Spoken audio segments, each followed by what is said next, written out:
Kia ora tātou nai mai haere mai, ko Sharon Tokuingara. My name is Sharon Lloyd. I'm the Chief Executive of the Trans-Tasman Business Circle here in New Zealand, and it is my absolute pleasure to welcome you all here today.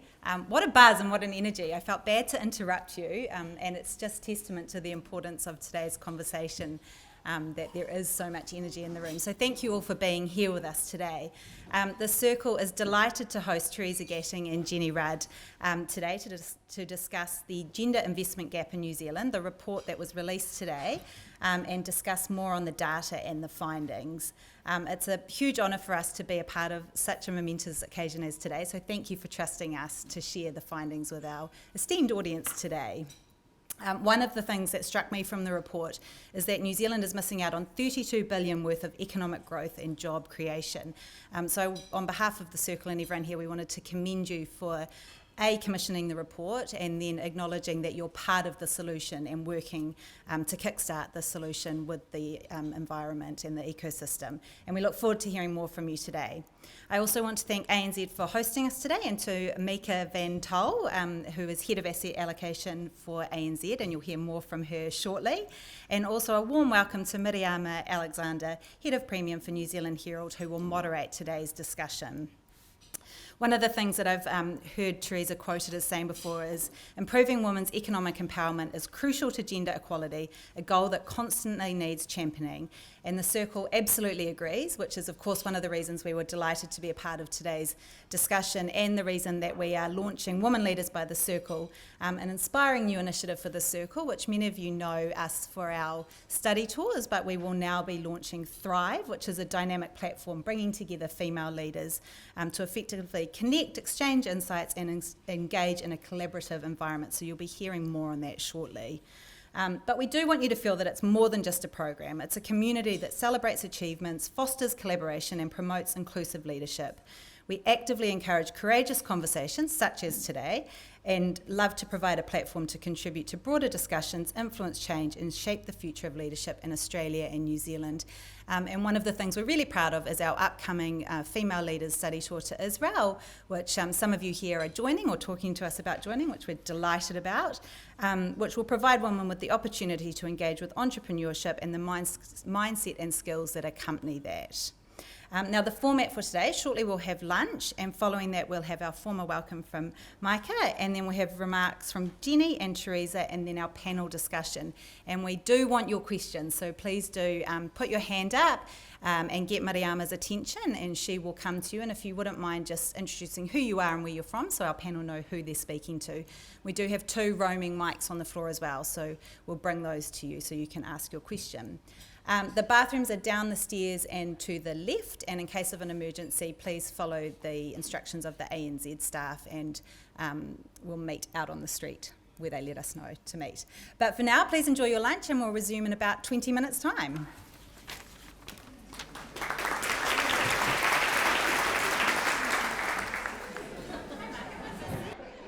Tēnā koutou katoa. I'd like you to all continue eating while I just say a few words to open up this event today. My name is Micah van Tol, and I'm honoured to welcome you all to ANZ today for this Trans-Tasman Business Circle event, and excitingly to the launch of this report on investment opportunities for startups here in Aotearoa.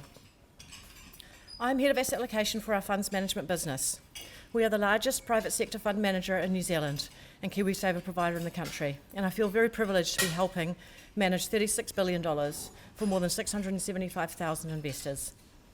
Firstly, I'd like to extend a huge thank you to the report authors, Theresa and Jenny, and all the contributors and funders who've made it possible. This is important work on a big issue, not just for women, not just for startups and the wider business community.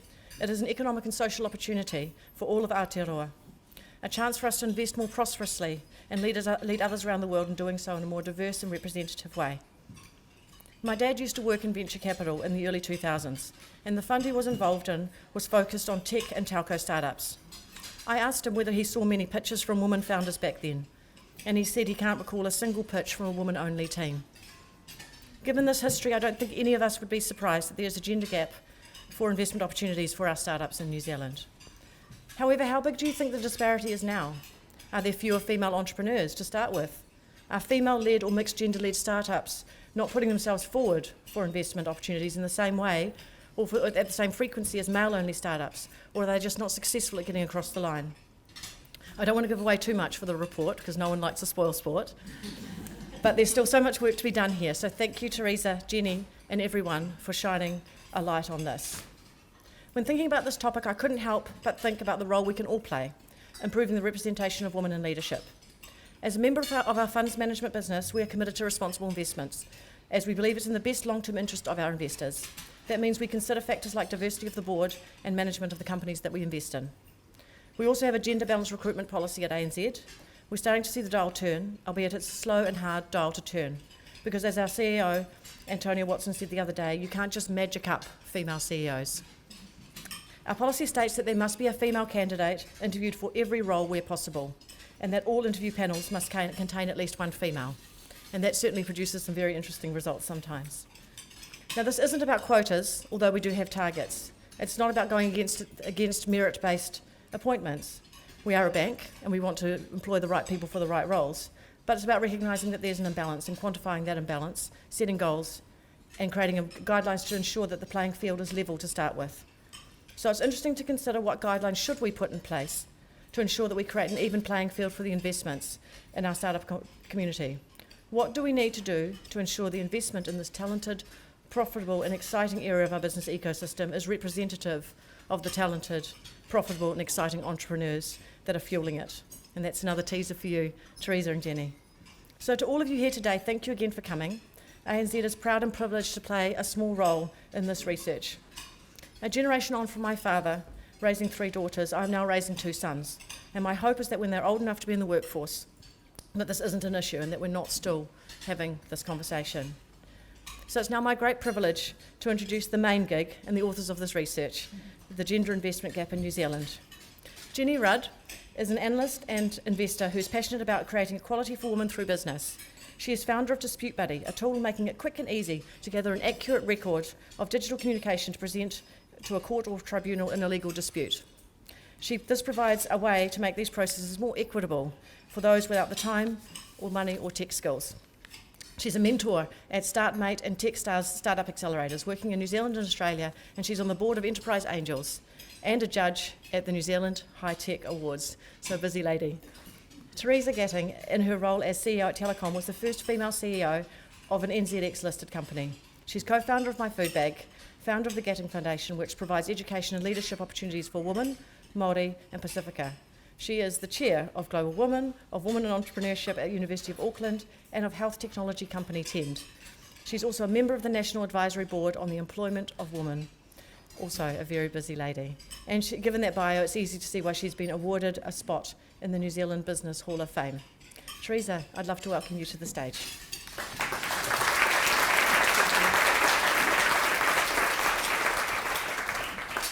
Thank you so much, Mikey. Thank you all so much for coming today. I'm going to make a few introductory remarks and set the context, and then I'm going to hand over to my collaborator, colleague, co-conspirator, the wonderful Jenny Rudd.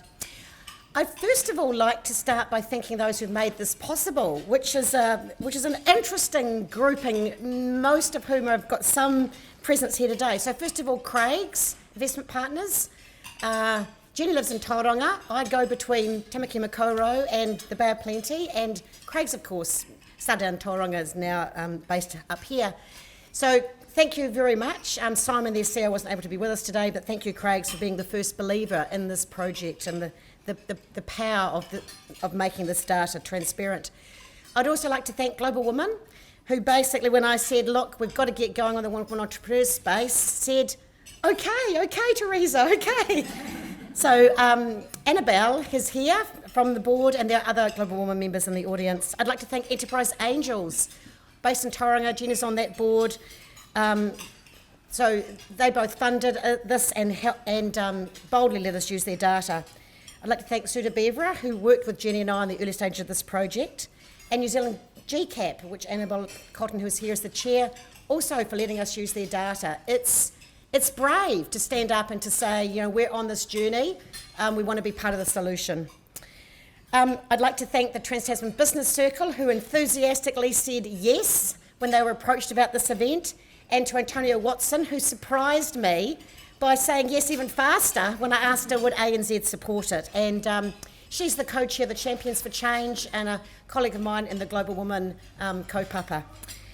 And finally, I'd like to thank Miriama and the New Zealand Herald for their coverage this morning and for their support of this event. Jenny's staying with me, and I woke up before her today, and I raced to my front gate and I grabbed the paper because I still have a paper copy of the paper.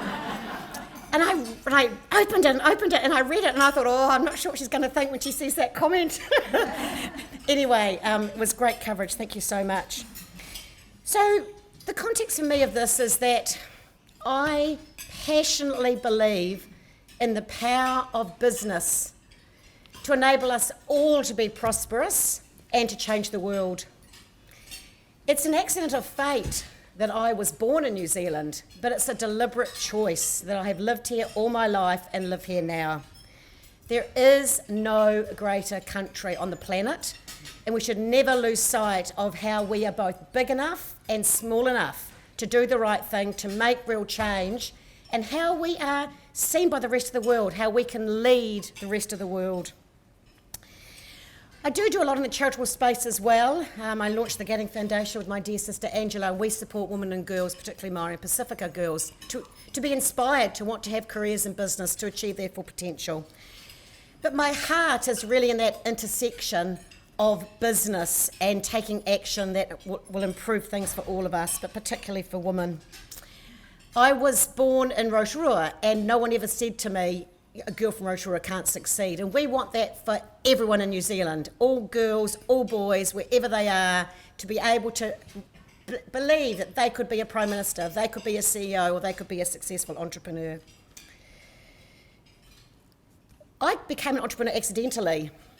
And then I started realising at a real practical level how much harder it was, particularly for young women, or also for older women going off to be an entrepreneur later in life.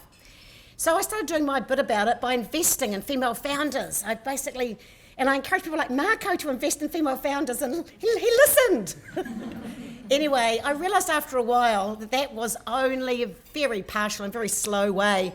So I bought Aotearoa New Zealand to speed it up, and that's how I met Jenny Rudd. And through that we became mates, and we realised that itself was only a partial thing. So then in lockdown I thought, I've got to do more than this. I've got to somehow get the next generation going. So I worked with the University of Auckland, and we had people from here today to fund the Chair of Women Entrepreneurship. And they are now, Professor Christine Woods has now done three courses over 18 months in the School of Female Entrepreneurship at Auckland University. And it pleases me no end that two things are happening just as I hoped they would. First, it isn't just women going through business school who are doing this. It is women from arts, from science, because we're all going to have portfolio lives. We're all going to be entrepreneurs at some point. And so this skill, this attitude to life, this is important for all of us, not just people who've already selected a business career. And even more pleasingly, that 20% of that course are men, because they've always been male allies. Kate Shepherd could not have got the vote through without two blokes in Parliament called John. She had to have insiders to help her. So this is about all of us, this is for all of us. And when I did those things, I realised, in talking to Jenny, that we needed to try and make even more systemic change about the area we were most passionate about, which is entrepreneurship, which is a big part of my life and a big part of Jenny's life. So we embarked on this because we wanted to do something that could be systemic, that would actually change it for good. And for me, this is really born out of that. So that's all from me. I'd now like to hand the mic and the floor over to my dear friend, Jenny Rudd.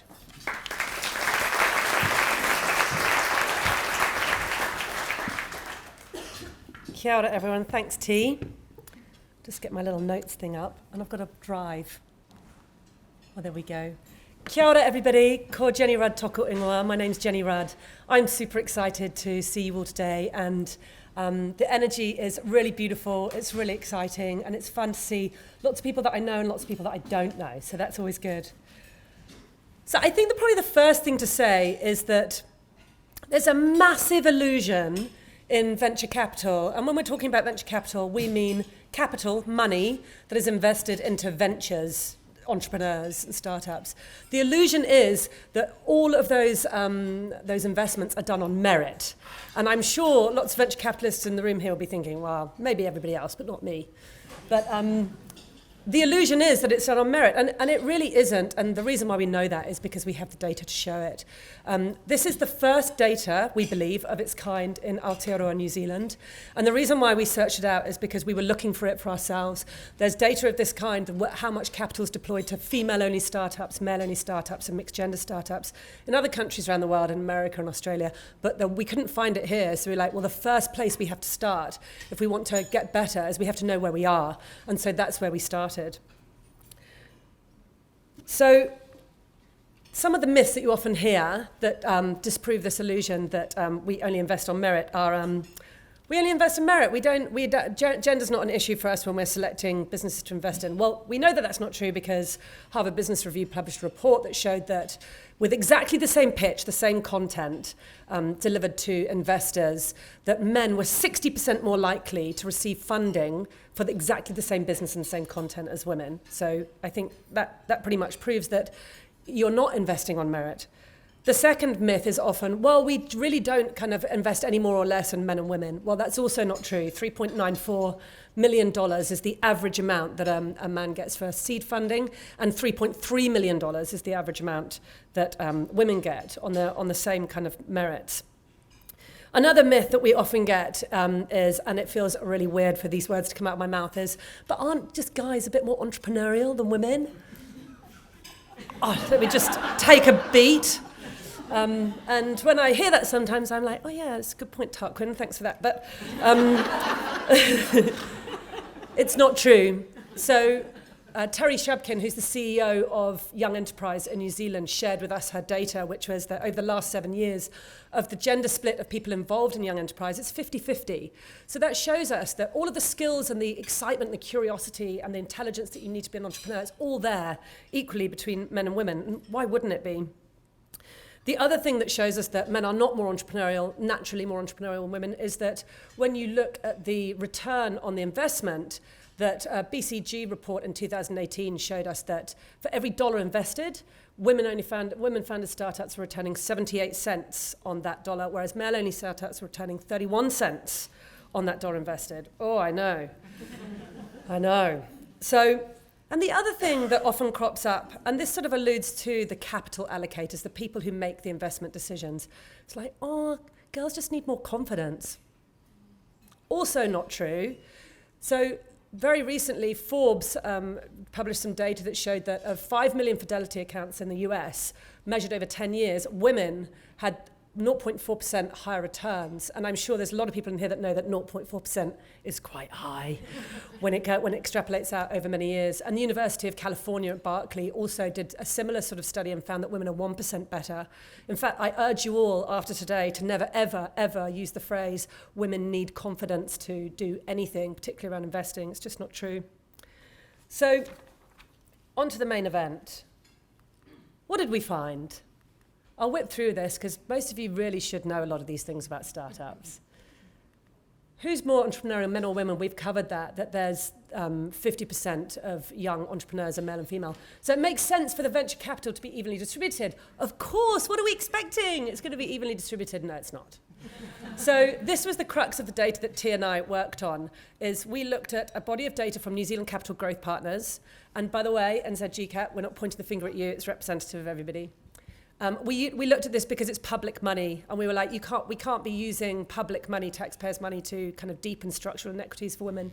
And we discovered that, for every 100 businesses that they invested in, 72 were male-only founded, 7 were female-only founded, and 22 were mixed-gender teams. Bit frightening when you consider the 78 cents return and 31 cents return. It's a similar picture in the private sector. And so enterprise angels were extremely bold and generous and also funded us in our project to run the data on their own companies. It's a very similar picture. 76 of the 100 businesses were male-owned and 11 were female-owned. So why is this happening? And there's lots of reasons why we're investing in like heavily biased towards one gender, and most of those things come down to just inherent biases that we have, and some of them I've already covered about not knowing that we give more money to men on the same pitch, and then the amount of money that's going to women in capital rounds, and obviously the stat that hopefully you're all going to take away with you, 78 cents returns to women-only businesses and 31 to men. First Round Capital, which is one of the big seed investors in the States, they had a look at their their portfolio businesses over the previous 10 years, and they wanted to come up with 10 points that they learned from it. And the number one point they learned was, of all of their portfolio businesses, businesses that had at least one female founder in it outperformed their male-only businesses by 63%. It's like such a huge number, which leads us to the inevitable conclusion that we are funding the least profitable businesses the most.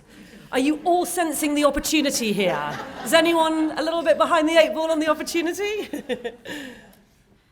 The other thing to note, which cropped up in our research, so we spoke to a lot of people around the world who are trying to solve this problem.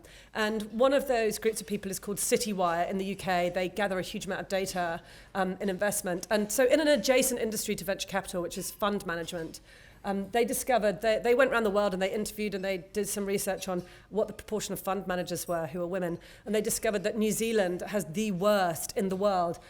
United Arab Emirates, 25%, Portugal, 32%, China, 20%. We're 3%. I know you all want to know what Australia is. It's about 9 or 10%. So that's a real problem for us. And then additionally on top of that, not only are they a smaller number of fund managers, but the clout that they have in those funds is lower. So it was mentioned earlier, but the actual amount that we're missing out on is $32 billion. And where that number comes from is the UN Women looked at also a report from BCG and the World Bank, which said that if we funded female entrepreneurs at the same tune as male entrepreneurs, immediately, like that, we just add $32 billion to the New Zealand economy.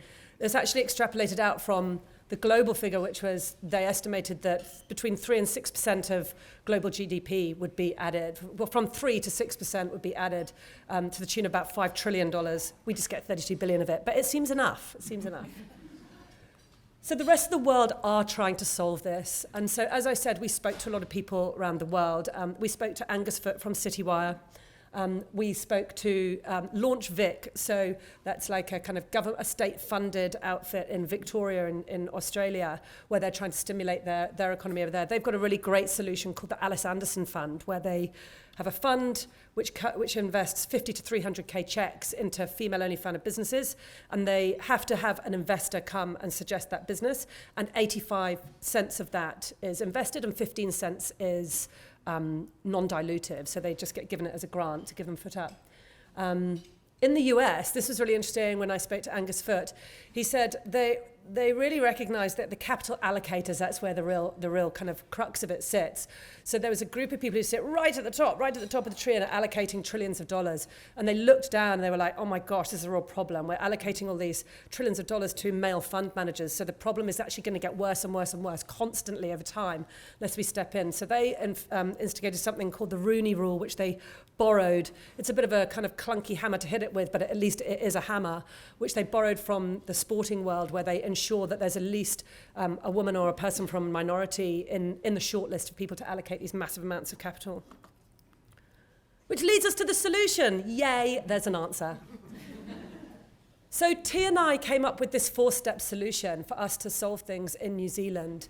And to be clear, we could make this happen so quickly. And I've got an amazing example of how it's already happening actually at the moment.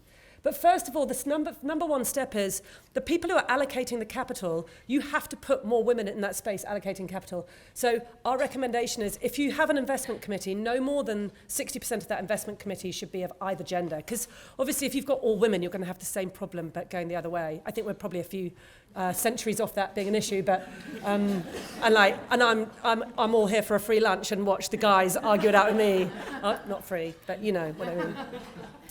So capital allocators, super important. So, and it will start to change things almost immediately because we always pick people that look like us. And times like now where the kind of macroeconomic conditions are much tighter, people get more nervous and they do it even more. So if you're on Everyone's nodding. So when you're sitting on an investment committee or in some position where you're allocating capital or you're investing, even as a private investor, an angel investor, you tend to go even more like, oh, what's the thing that I think looks like success? Well, if we think of the thing that looks like success, over the last 200 years, where we've set up a system where half of the population accrue wealth at a far higher rate than the other half. Most of us have got a grandparent in our life, a grandmother who wasn't allowed a credit card in our own lifetime. So there's no way that women have been able to accrue wealth at the same speed as men. Well, they're going to be ones with all the wealth, and then they're going to be allocating it. And so because they're allocating it, then you've got a whole load of entrepreneurs that come through who are men, who get the opportunity to utilize this, and then they are all the examples of success. So what we do is we tend to go, oh, they must be the better entrepreneurs, when it's just been a systemic thing that's enabled them. So the other thing to do is, this is so important, is to record your data accurately. So often you'll hear people say, oh no, well, half of our portfolio is female founders. So what people often do is they'll go male only, then they'll go female founders, and that includes female only teams and mixed gender teams. It's really important that you split them out into at least 3 so that you can accurately record what's going on. You need to be recording how much of your capital is being deployed to any of these 3 groups. And the other thing that we found from the data, this was pretty horrifying but really interesting, was all of these startup boards. So when, I don't know how much all of you know about startups, some a lot, but probably some not so much. Startup starts, and to your point about you can't just magic up CEOs, we do. There's Sophie magicked herself as a CEO, Janine did, I did, and Katie Noble did. So we magicked ourselves. I mean, admittedly, at that stage, there was no one underneath us, but quite different from when you were not magicked and CEO'd, but, you know. So what we found when we looked at all of these businesses that have been invested, these portfolio companies of NZGCAP and EA, was that a shocking 85% of the boards of these startups were either all or majority male. So what's probably happening is very early on in the piece, the startup's gone out to get some impressive people to give them advice on their board, but obviously because the last 200 years, all those impressive people that have done well are mainly male. And then additionally, when they get capital from investment capital, usually the investor says, we want an investor rep on your board, and that's usually male because they're often male. So, and then what happens then is they start making the decisions for the company, and they naturally, not with any malintent, but they naturally start choosing people that look like them in the leadership teams and CEOs and all that sort of thing. So we recommend that also neither 60% of either gender on the boards, and actually NZ Sport have done this phenomenally well. In 2018, they decided to do the same. They were like, we want 40% women on boards, and they just levied like massive kind of financial kick up the arse if they didn't do it. And guess what? 3 years, they all did it. 66 out of 67 of the sporting bodies around the country that apply for funding off NZ Sport did it. They had 40%. The only one that didn't was NZ Rugby. And so I'm going to leave you with our details, but if you just want any illustration of how we're doing well in New Zealand, so Carl Jones, who's here, and MJ Alvarez, his business partner, they run WNT Ventures, a deep tech fund in Tauranga, and their Fund 3, which they've raised, has 70% women in their portfolio companies. And I'm sure it's in no small part the fact that when Carl went out to recruit someone, to find someone that he needed to work with him alongside at that top level, he recruited a woman, MJ. Their investment committee has just become half and half, male and female. And I just think that's a massive example of how quickly this can happen. I know that Icehouse Ventures have all got some feedback some time ago about not enough women on their IC. They're also making really big inroads towards kind of levelling the playing field. So we are all able to do it. It really wouldn't take much for everyone to just do these small things. And if there's any way that you want us to help you find board members or CEOs, we've got millions in our back pockets. Well, 5 million, 2.5 million. Thank you very much. Kia ora.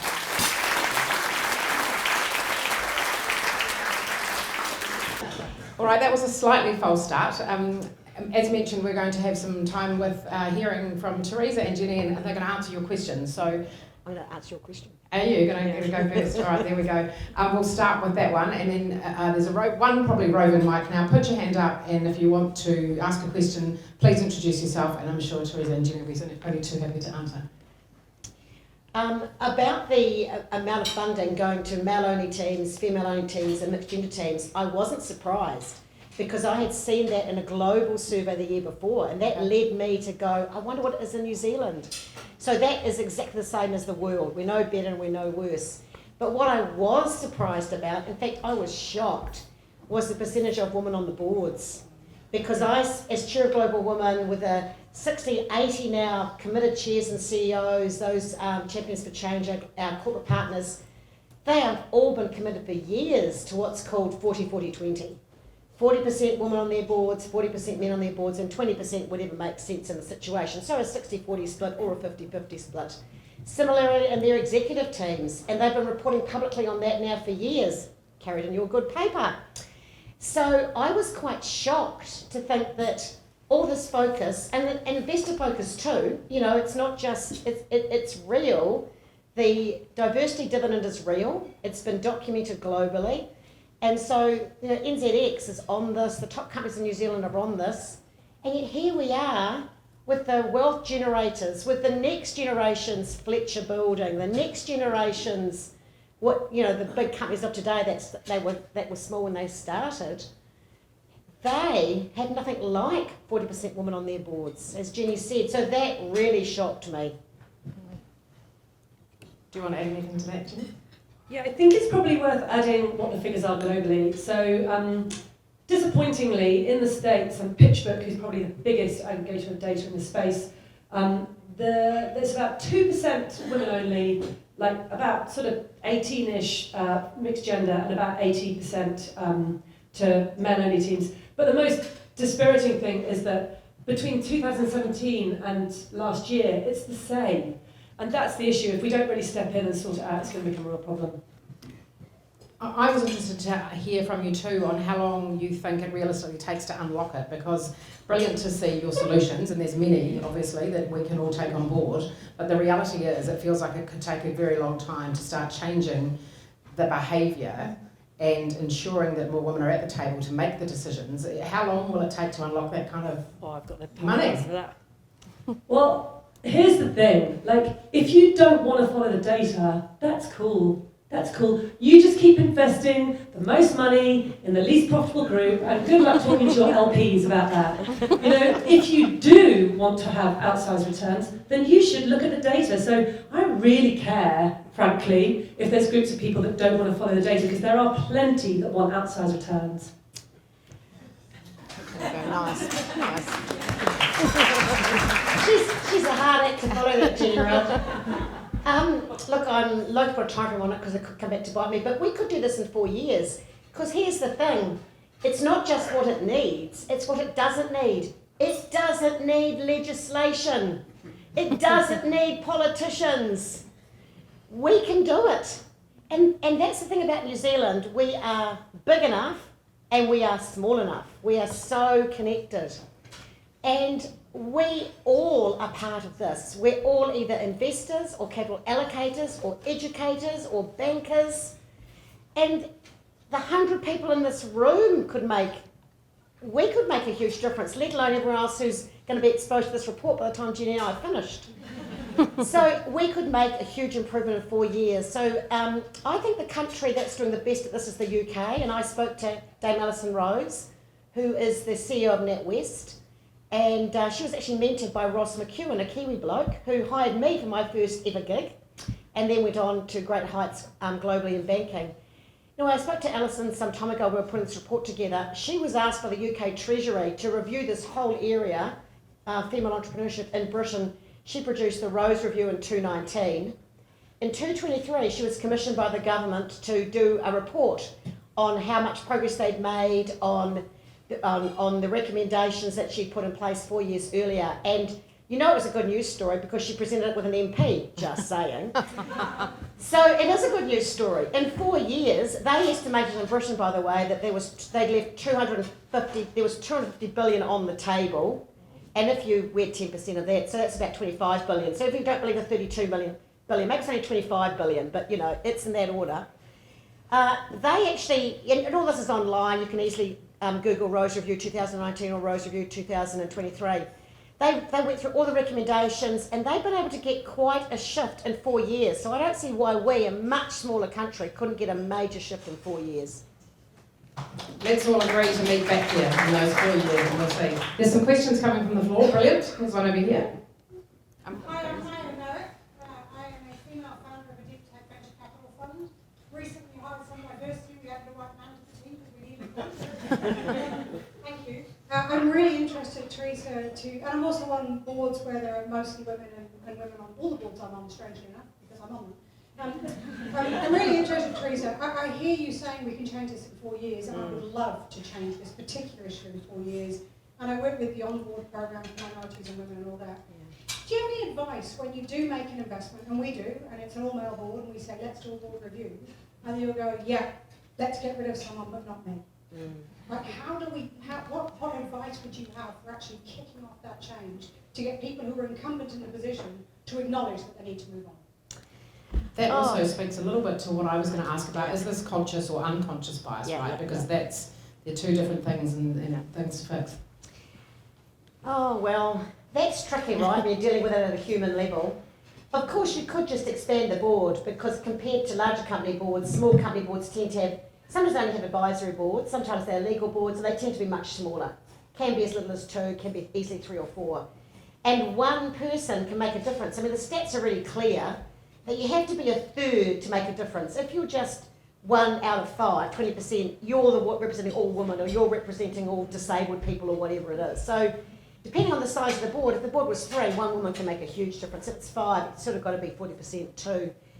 So you have to figure out, I mean, I wouldn't invest unless it was a situation where there was, each of these things were sort of met. Implicit in your question is another question, which is, you know, how can we do it that fast? And I'm just gobsmacked at the quality of girls coming out of a University of Canterbury's functional engineering course. You know, the legal fraternity and the accounting fraternity, law did it first, basically went and gobbled up the best graduates. And guess what? A lot of those best graduates were female, not all of them, but a lot of them, worked them through, were mentored by their women partners, the trailblazers like my dear friend Pip Greenwood. And guess what? You know, there's law firms are now it might have taken more than 4 years, but it certainly didn't take more than about 7 to get a much higher proportion of partners. And yet, really, when I was doing my law degree, that would have looked impossible. And so, you know, I see the big 4 actually, PwC, KPMG, Deloitte, EY, really pretty talent blind at the moment, trying to grab the best people. Now, if the investment industry did that, if the investment players did that, I mean, here's the challenge.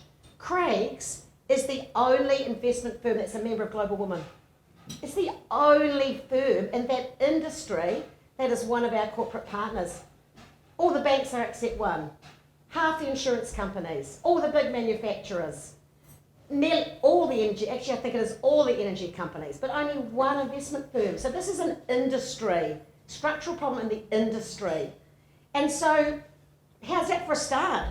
All of you who are part of investment firms or investment organisations that are not partnered with Global Women, get on board, because what happens is you then get access to the thought leadership of the CEOs who are in a spirit of sharing what they've done that works. We're sitting in ANZ, Antonia Watson, I mean, she's now blazing a path on menopause. She's done it on parental leave. We've now raised the bar that you have to be reporting a gender pay gap to be able to be a corporate champion. And so we can do that. We need to be bringing the woman through. We can do that quite fast. Brilliant. Who else? Here we go. You can have mine, sure. Hi, I'm Janine Granger. I'm the founder of Easy Crypto, and happy to have an 80% female board. So to Maya's point of the who's going to say I'm exiting, I don't want any of my board members to exit. They're wonderful. I had a question, because when I look at diversity in my company, obviously I'm looking a lot at diversity in hiring, and a really important thing that we do is ensure we have diversity at the top of the funnel. You know, and to the point made before, it's not about pushing what drops out, but it's around ensuring diversity at the top. So I was interested whether you found out in your research, Jenny, what is the level of female and mixed team founders coming in for investment applications, and what's the level of diversity there? And if it's not 50-50, how can we improve that? Yeah, that's one of the questions that we often get when we start off doing the data. If I would say, look, this is terrible, isn't it? Look at this gender split of the investor teams. the first question that usually gets levelled as well, just not getting that many female founders like apply for funding. I think that there's a few kind of ranges of answers to that. One is that they probably know, they instinctively know it's worse, so they don't want to go for it. But the other is that when they come in the funnel, they often get, less proportion of them get funded. I think the big thing to look at is that point, young enterprise, 50-50, investment, 75%. You know, that's the bit. So it's not just the point at which female founders are applying for investment. It's like all the way along the route that where the problems exist. I think, what was the other bit you said? Something about like ensuring... How can we improve that? And I know, Marion was shout out before, which is an amazing program. Yeah, so like, Marion Johnson, who runs Ministry of Awesome in Christchurch, amazing city. We just went down there recently for the Electrify Aotearoa Accelerator. So Callaghan have funded Ministry of Awesome to run an accelerator. An accelerator is a program where you select startups, usually sort of somewhere between 10 and 30, and they usually get investment, and they go through like a 12-week acceleration program to help them grow really quickly and get them investment ready, and their valuation should rise by the end of it. And this is the first female-only accelerator we've got in New Zealand. So because we're such a small country, having 20 female-only, they're mixed gender and female-only founder businesses spit out of Electrify. Marion told me this morning 5 of them have still got rounds that haven't been filled. So please do go and find Marion if you would like to invest in the most profitable sector. Over here. The other thing, Janine, I was going to mention is when everybody is recruiting, there's a business called Applied, which de-genders and kind of biases application process. It's not perfect, but it does happen, and that's invested in by Blackbird Venture Capital, and it's commonly used across New Zealand. Do you guys use it? No, Applied. Yeah, you should look at it.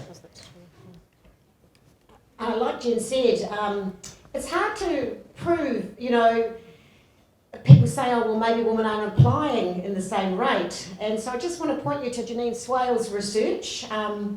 She's a senior lecturer at Auckland University in the business school, and she documented about 18 months ago the experience of women entrepreneurs. Just read that report. It tells you in our language what it's like as a woman to go and look for funding. So we've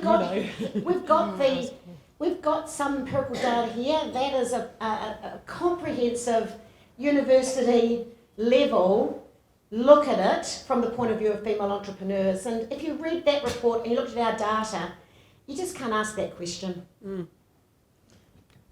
Can I ask you both, if you're happy to share, the obstacles that you've had to overcome to get any seed funding that you might have needed to when you were setting up your own businesses? Because I think that would be really interesting to hear.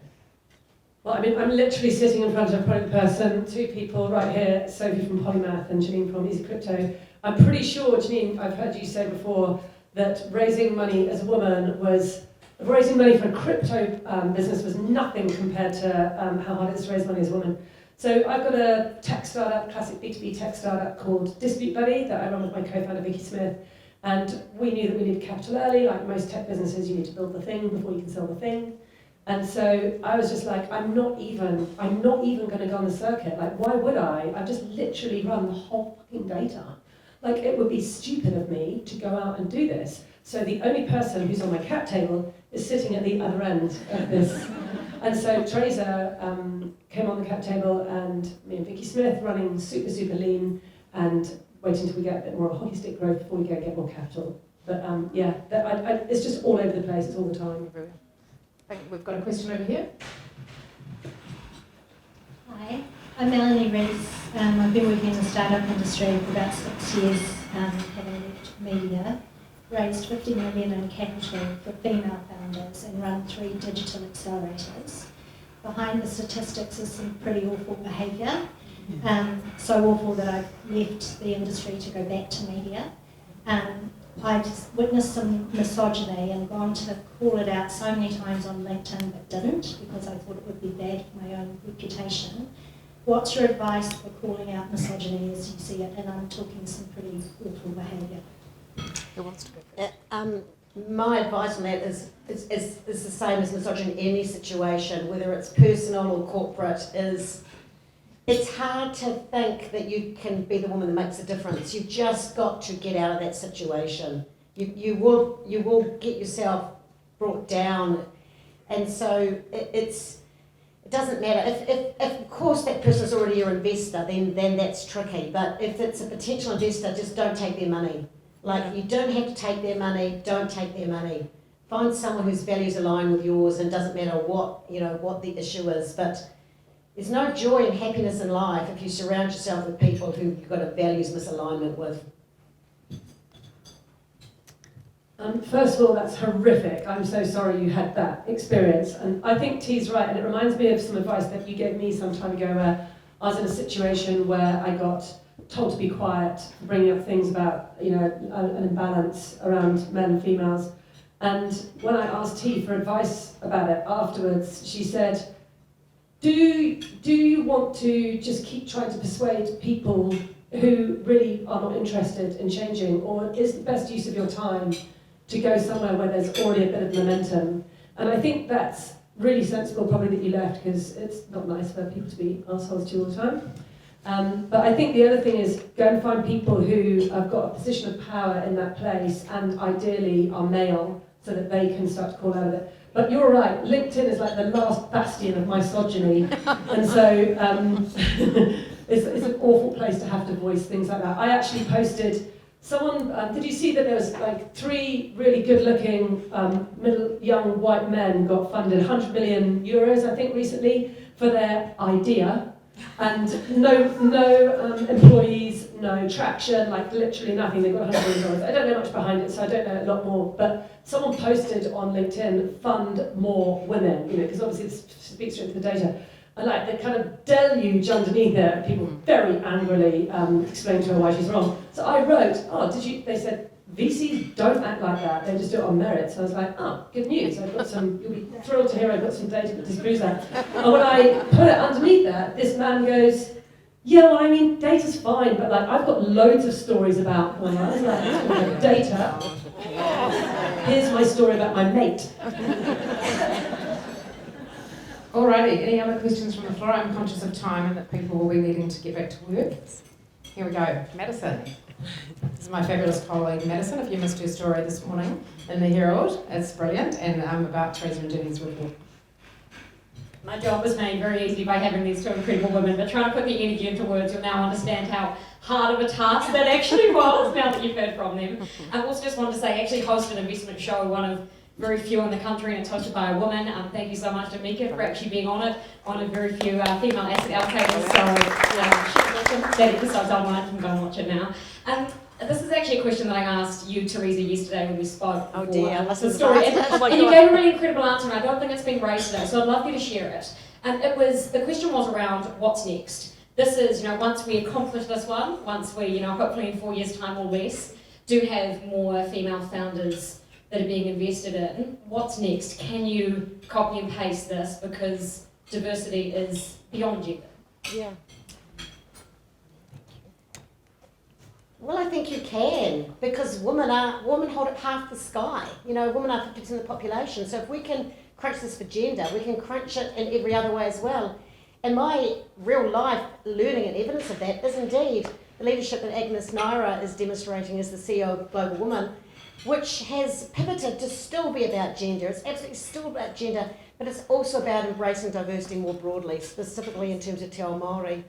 And we were surprised about a year ago, we were doing our sort of annual CEO check-ins, and we had like 80% of them say, I've got to get on board with this. It's like it's a real thing, and I'm a bit scared or a bit frightened, or I don't know where to start, or etc. And I said to Agnes, we've only got a small team of 4 people and only 1 fluent Te Reo speaker. This is an opportunity and a problem. So we quickly did a deal with Whakaata Māori, which is a good way of actually getting more competency. But it is the same sort of principles, which is that unless we are harvesting all the talent in New Zealand, then we cannot optimise the potential of this country.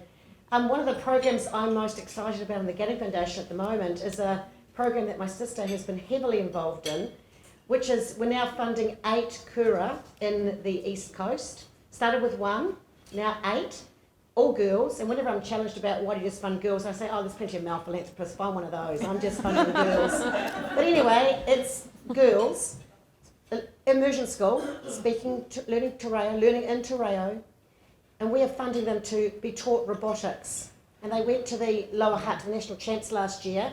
They didn't win, but they got the Judges Award. And my sister's just come back from an intensive sort of couple of days workshop with them. It's amazing. When you look at that and what the power of these, some of it's in Te Reo, some of it's in English, but just imagine that from the poorest, most deprived part of New Zealand, weather events, all the rest of it, standing proud in their Aotearoa heritage, and now on top of STEM, robotics. We need all those the talent of those girls coming through as entrepreneurs and doing tech, right? We don't just want to have wealthy white girls from Middle Auckland, do we? We don't. So everything that we're packing in terms of gender can be broader as well, but we have to start where there's the obvious and the compelling. And for some of you, you're probably sitting in a room with more female entrepreneurs than you even knew could come together at one lunchtime. So the opportunity is huge, and all of us, academics, funders, entrepreneurs, have a role to play in it, and media. Thank you so much. Do you have something for that? No, I'm good with that. Alrighty, how are we going with the questions? Here we go, over here, thank you. Hi everyone, Nina Laliba, Enterprise Angels, one of those organisations with that horrific data. Now I've been in my role of CEO for 4 years now, and I must be an abysmal failure because I haven't managed to change, the status quo, which is really disappointing. I've been talking with so many different female investors. We invest in what we look like, so I'm like, right, well that's a good place to start. And we've still got about 10-15% female investors in our membership and our limited partners as well. So, how do I get more women to get involved? I probably need to change up and not have pitch nights in the evening, but then on the other side we've got the fund, which isn't about pitch nights in the evening. Yeah, I've got so much to say. I'll catch a flight soon to we've got AGM tonight. Now, what was I going to say? Yeah, so other things that I've gone on, looking at the pipeline of companies. So I make a point of going out and looking for female founders. So I've gone to Electrify Accelerator, Rise Up Accelerator, and they're all really early stage. And so the stuff that we invest in is typically not as early. So I'm thinking maybe we need to wrap something around there and have something at that next level there. Yeah. And a final thing, I promise. So when we're looking at women on boards, all of the women in my network are so busy. I don't know who to reach out to when I'm looking for board members. I'm like, can I find some other women that can be there? And they're just all too busy. So any comments or anything on that would be really appreciated. And thank you so much for doing this. The data and everything, as embarrassing as it is, we need to change it. So thanks. So first of all, Nina, you were saying, what can I do? Well, you are actually doing it because you funded the data. So I find it so amazing that you stand up and say, well, I'm obviously failing at doing this thing because I'm on the board with Nina, and that's very much not the picture that I see of Nina. She works very hard to be inclusive. So I think doing the data is the first thing. As far as bringing in other female investors into the picture, I know that I've talked to you and Jeanette, who runs marketing there. It's like widen the net, like lower some of the barriers that exist. So one of the things we talked about was having cohorts of people learning to be investors and chipping in small amounts of money and going in on the nominee, the fund form and things like that. I think that you should loudly and publicly share the data and say to people, we want to do better. We encourage people to come and talk to us about it because then you are the leader. You're the private sector leader of this data, and that will attract female founders to you. I think you make a good point. There's a gap between the sort of accelerator level, which is often pre-revenue or very early, and the stage at which Enterprise Angels certainly would fund. They like a little bit further on. But as more of those, it doesn't take long, like less than a year, for those accelerator level businesses start generating revenue. Isn't that right, Soph? Did you have that? All right, how are we going? Anyone I'm missing? Do you have any last questions?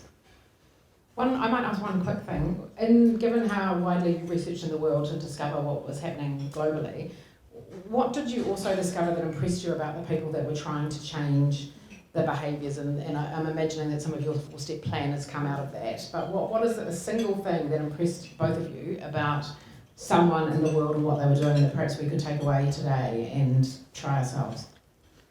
I think the most impressive thing is when people who had deeply entrenched views about the fact that they were investing on merit looked at the data and said, I'm clearly not, I need to do better, and then started to change. I think that's the most impressive thing anyone can do, is look at their own behaviour and think, maybe I'm part of the problem too, and look at the data and work out how they can change it. So that's probably the most impressive thing I ever see.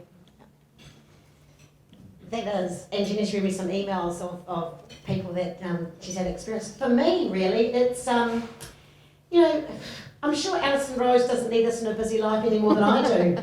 It's actually women and a few men who are doing this for everyone. You know, there's no pecuniary reward for them. They're doing it because they want to change the world. They want to make it better, and they want to use business as a vehicle to do that. And that, we can all be part of that. We can all get on board with that. And also, this is a hopeful thing. Sometimes things can feel quite grim in winter. Can feel quite grim. You know, we do feel like we're a bit more divided as a society. And this is something that is all about collaboration. This cannot be done by one person. This can only be done with a joined up system. Joined up fund allocators, joined up accelerators. I know, of course, you've got competition within that in terms of investment returns, but collectively, if we approach this with a degree of joined upness, we will actually improve New Zealand for the better, and we'll all be able to say we were part of it. I can't think of a better place to leave it, except there's one more question. Let's have it.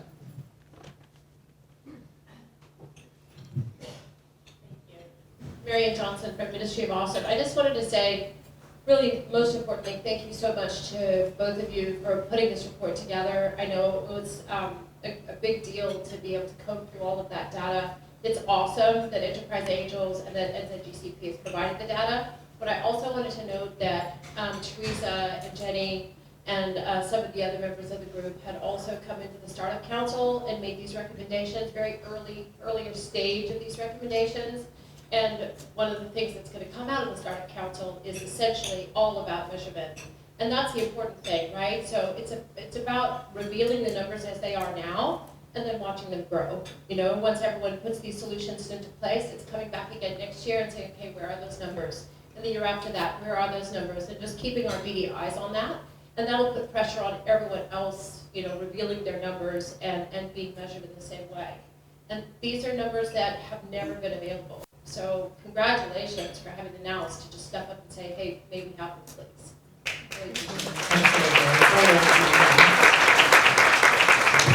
Any last words from the pair of you before we let you go? We've said enough. Incredible, mahi, so valuable, and I think everyone's learned a lot today. So thank you both for being so generous with your time, and another big shout out to your funders. It's such important data to have. Thank you.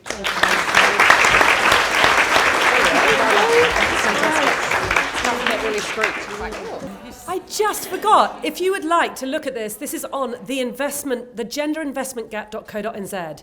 This is on there. Me and T launched it today. I forgot to mention that, but it's very important. So the genderinvestmentgap.co.nz. All of this data is on there. Share it as you like. So, well, thank you, Jenny. Thank you, Theresa, and thank you, Mariana. It is with pleasure that I deliver the vote of thanks today, and I notice that all of you are still very interested in discussing what's just been discussed because it's been so thought-provoking. The things that I got out of it was, the things that I got out of the Herald article from Madison was my new favourite phrase, which is feminist capitalist. I think it's a great term. I'm going to try and use it at a meeting this week and see how that goes. You know, the reason why I like it so much is whenever there is an overlooked and unloved corner of the market that no one wants to invest in, there's usually quite good opportunities there, right, to make great returns for our investors. So that's certainly something that's very, very interesting. You know, and so there's money to be made by shining a light on the bias and for giving founders a fair go to pitch their ideas and to get funded, irrespective of whether they're male, female, or mixed gender. And the sort of things that whenever I go to these sorts of things, I always come up with a to-do list because my to-do list isn't long enough already. So things I'm going to be looking at is the Rooney Rule. Things I'm going to be looking at is the Entrepreneur Report from Auckland University. I think that's really, really interesting. And also, I'm going to be tracking this 4-year goal and seeing if we can help kind of produce better data that measures how well we're doing in terms of board representation, so that in 4 years' time we're in a really good stage. I think that's the most useful thing, is to set goals and try and achieve them, because just saying, oh, it's a problem, means you never really make much progress.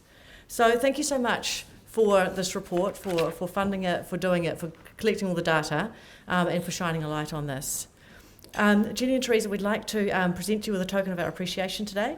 For the past 30 years, the Circle has been the most active business organisation for corporate and government leaders across Australia, New Zealand and Singapore, and embraces the Indigenous cultures of all 3 countries and is committed to sustainability of both economy and community.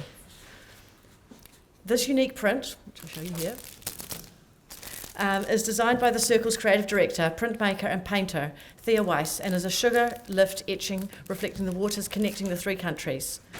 Each print is unique and hand-printed. So on behalf of ANZ and the Circle, thank you for joining us, and we look forward to welcoming you to the next event. Thank you.